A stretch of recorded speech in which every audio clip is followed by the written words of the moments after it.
দেখো আমাদের ভজু বাবু, এই ভজু বাবু হ্যান্ডশেক কর তো দিদি, দেখিয়ে দিন তো। এই যে মাকেও দেখাই, একটু মার মুখটাও দেখি। এই যে আগে দেখান, এই যে মিনি জায়মান দেখো, এই যে বিজলি মজুমদার যিনি ওকে রেস্কিউ করে ওই নরপিশাচটার হাত থেকে এখানে এনেছিল। আমি নিমিত্ত মাত্র, আমি জাস্ট যোগাযোগ করিয়ে দিয়েছি, দেখে নাও। ছেড়ে দিয়েছে, আপনি একটু বলুন। গত বছর চতুর্থের দিন বৃষ্টি রাস্তা ছেড়ে দিয়েছে, আমার কেউ একজন ছেড়ে দিয়েছিল, তারপরে জানি না, ঠিকানা জানি না। আচ্ছা, এটা কোন এরিয়াতে? এটা আমার বেলবেলে বাড়ির কাছে। আচ্ছা, তারপরে তারপরে আমার ছেলে রাতে 11টার সময় তুলে নিয়ে এসেছে। তুলে নিয়ে এসে আমি বললাম এইসব নিয়ে আসি, ঘরে একটা ল্যাংড়া রয়েছে, ওকে আবার নিয়ে আসলি? তো বলছে যে না না এ মরে যাবে, থাক। আমি আবার পরের দিন আমার ভাইয়ের বাড়ি, আর সেই ছেলেই আবার ধরে মারছে, সে মানে পুকুরে চুইয়ে দিয়েছে। ওই যে আমি বলেছি এই ছেলের এগেনস্টে কিন্তু কেস করা উচিত, এই কিন্তু ক্রিমিনাল একরকম। তারপরে ওটাকে মানুষ টানুষ করলাম, ভালো করলাম। ওর অনেক রোগ ছিল, কানে, চোখে, নাকে, সারা গায়ে কত কত ঘা ধরলে মনে হবে যেন মোবিল গায়ে। না না, এখন একটু ডাক্তার ফাক্তার যা যা আছে, মাত্র 1 মাসও হয়নি। না না, এখন এখানে যে এসছে এটা আপনাকে কিছু দিতে হবে না, আমরা দিয়ে করিয়ে দেবো, ঠিক আছে? সুস্থ আছে, ওর একটা কষ্টের গন্ডগোল। তারপরে ডাক্তার এক্সরে, এগুলো তো কিছু করতে হবে না, সব করেছি তো, এক্সরে করেছি সব। তবুও একটু ডাক্তার দেখিয়ে, ভালো ডাক্তার দেখে।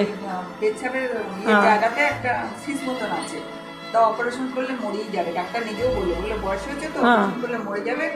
তাহলে যাতে বেঁচে থাকে ওষুধপত্র খেয়ে, তাহলে সেটাই দেখতে হবে আমাদের। আচ্ছা সবাই দেখো, এই হচ্ছে আমাদের ভজু বাবু, এই যে ভজু বাবু, আমার বুড়ো বাবু, দাঁড়াও, এই যে আমার বুড়ো বাবু, খুব ভালো মা, কত ভালো ছেলে। আর তোমার কোনো কষ্ট নেই শোনা, আর তোমার কোনো কষ্ট নেই, যে রাইট হ্যান্ড লেফট হ্যান্ড সব দেখাচ্ছে আমার বাবা। ওলে বাবালি, ওলে বাবালি, ওলে বাবালি শোনা আমার।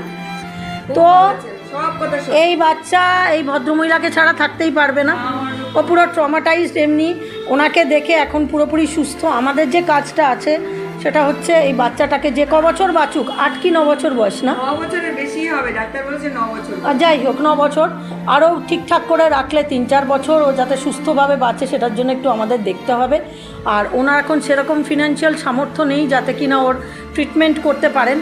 তাই সবাইকে অ্যাপিল করছি, যদি সবাই একটু একটু করে ফান্ড দিয়ে ওর ট্রিটমেন্টটা অন্তত করাতে পারেন, যে যতটুকুই দিক। বাচ্চাটা ভীষণই ভালো, ভীষণই শান্ত।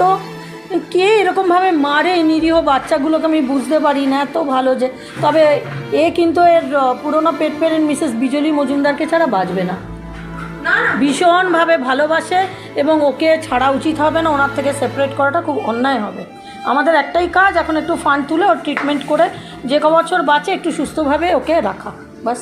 তাই তো ভজু, তাই তো ভজু শোনা। ও চোখ আমার দেখে, কে ছেড়ে দিয়েছে,